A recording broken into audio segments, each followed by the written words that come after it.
네, 안녕하세요. 과로자살의 법적 접근에 관한 발표를 맡은 오빈나라 변호사입니다. 발제자 및 토론자께서 과로자살에 대해서 다양한 관점에서 접근하는 토론문과 발제문을 작성해 주셨는데 이러한 충실한 설명들이 사회적으로도 큰 도움이 될 것 같습니다. 저는 그 과로자살에 대해서 법적으로 분석하여 토론을 하겠습니다. 과로자살을 분석하기 위해서는 가장 먼저 과로자살의 정의에 대해서 내려야 합니다. 그러니까 김영렬 교수님께서 발제해 주셨던 내용과 같이 과로란 장시간 근로에만 한정되는 개념이 아니므로 과로자살 또한 장시간 근로에 한정돼서는 안 됩니다. 그러니까 과로의 질적 특성도 고려를 하여야 하고 그 성폭행, 성추행, 직장 내 괴롭힘, 해고, 그리고 비정규직, 고용, 불안정과 같은 스트레스도 모두 포함되어야 됩니다. 이러한 기준으로 정의를 내리자면 과로 자살이란 업무에 의한 과로 스트레스로 인한 자살로 정의 내릴 수 있습니다. 과로 자살을 정의를 할 때 쟁점이 되는 것은 자살 전에 정신장애가 있어야 하는지 여부입니다. 학계에서는 이를 기준으로 해서 다시 한번 세 가지 유형으로 나누는데요. 업무상 과로가 원인이 되어 정신장애가 발병하고 이로 인해서 자살을 한 과로자살, 그리고 과로나 스트레스가 기존에 발병한 정신장애를 악화시켜서 자살로 이어진 자살, 그리고 정신장애를 일으키지 않고 과중한 업무가 직접적인 원인이 돼서 하는 자살로 분류하고 있습니다. 참고로 산재 관련 법령은 업무상 사유로 인한 정신적 이상 상태에서 한 자해행위만을 업무상 재해로 인정을 하고 있습니다. 김영렬 교수님께서 발제를 하시면서 문제를 제기해 주셨던 게 자살을 업무상 재해로 인정해 하는 그 보상의 폭이 넓지 않다고 문제를 제기해 주셨는데요. 그 부분과 관련해서는 과로자살을 업무상 재해로 인정하는 요건과 밀접한 관련이 있습니다. 그 인정 요건에 대해서 좀 분석을 해서 살펴보겠습니다.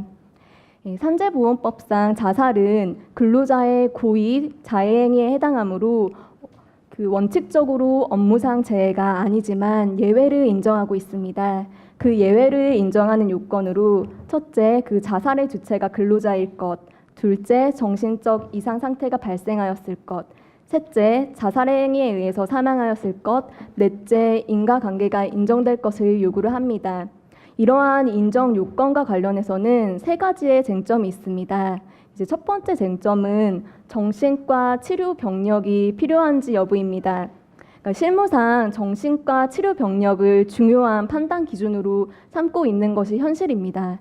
그러니까 이는 자살의 업무상 재해 인정 영역과 참 밀접한 관련이 있습니다. 2000년 산재보험법 시행규칙이 일부 개정되면서 예외적으로 자살을 업무상 재해로 인정받을 수 있는 길이 열렸습니다. 그렇지만 이때 자살을 업무상 재해로 인정받을 수 있는 근로자는 업무상 스트레스로 인하여 정신과 치료를 받은 자, 그리고 업무상 재해로 인하여 요양 중인 자로 한정이 되어 있었습니다. 그렇기 때문에 2008년 7월 1일 그 밖에 업무상 사유로 인한 정신적 이상 상태에서 자해를 하였다는 것이 의학적으로 인정되는 경우에도 업무상 재해를 인정받을 수 있도록 시행령 36조 제3호가 신설이 되었고 더 이상 정신과 치료 병력은 필수적 요건이 아닙니다. 판례 역시 정신과 치료 병력이 없다고 하더라도 자살을 업무상 재해로 인정을 하고 있습니다. 그렇기 때문에 정신과 치료 병력을 중요한 판단 기준으로 삼고 있는 실무 관행은 개선되어야 됩니다. 인정 요건과 관련된 두 번째 쟁점은 과로 자살의 업무상 재해 인정 요건인 정신적 이상 상태의 의미를 어떻게 보느냐입니다. 그러니까 판례는 그 심실상실 내지 정신찬란의 상태 또는 정신장애 상태에 빠진 경우라고 해석을 하고 있고 근로복지공단 정신질병 업무 관련성 조사 지침에서는 정신병적 상태라고 해서 정신적 이상 상태를 엄격하게 병이 걸린 상태일 정도로 이렇게 좀 엄격하게 해석을 하고 있습니다. 그렇지만 이제 물리적 해석에 충실한다면 정신적 이상 상태란 정신이 이상한 상태 정도로 해석될 수 있으므로 심신상실이나 정신착란까지는 아니더라도 가벼운 정신적 이상 상태라도 업무상 재해로 인정이 되어야 됩니다. 그리고 마지막 쟁점은 이제 상당 인과관계의 판단 기준입니다.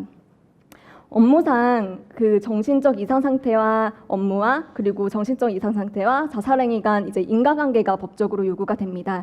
근데 자살을 하게 되는 이유에는 이제 여러 가지 원인이 복합적으로 작용을 할 수가 있습니다. 이제 업무로 관련된 요인도 영향을 미칠 수 있지만 뭐 이혼이라든지 별거, 개인의 내성적인 성격, 그리고 금전관계, 대인관계 등 이제 업무 외적인 요인들이 이제 결합을 할 수가 있습니다. 이 경우에도 자살과 업무 간의 상당 인과관계를 인정할 수 있는지가 좀 문제가 됩니다.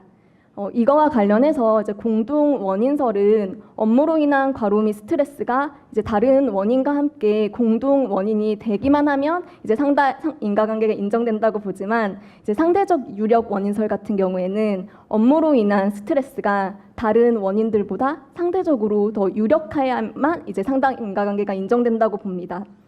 그렇지만 이제 이 경우에 상당 인과관계설 같은 경우에는 상대적 유력 원인설 같은 경우에는 어떤 게 더 상대적으로 유력한 원인인지 판단하기에 적합한 그런 객관적인 기준이 있지가 않고 또 산재보험법 취지상 근로자를 보호하고 또 유족들의 생활을 충실하게 보장하기 위해서는 이제 공동 원인설이 타당합니다.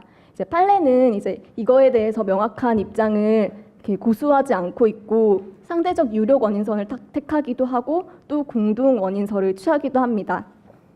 그리고 다음으로 이제 문제가 되는 것은 자살로 이르게 한 업무상 스트레스가 과중한지 여부를 당의 근로자를 기준으로 판단할지 아니면 사회 평균인의 기준으로 판단할지 여부입니다.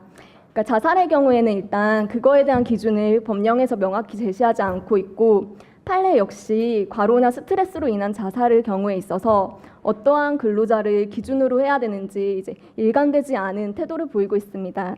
근데 근로자 개인의 스트레스에 대한 취약성 또는 민감성이 다르기 때문에 이때에는 이제 당의 근로자를 기준으로 해서 판단하는 것이 합리적일 것입니다. 그리고 이러한 과로 자살에 대해서 해외 사례를 좀 찾아보았는데요. 이제 일본 노동자재 보상보험은 원칙적으로 자살에 대해서 이제 보험 급부를 지급을 하지 않고 있습니다. 그렇지만 이제 업무에 의해서 정신장애가 발병한 것으로 인정되는 자가 자살을 시도한 경우에는 원칙적으로 이제 업무 기인성을 인정하고 있습니다.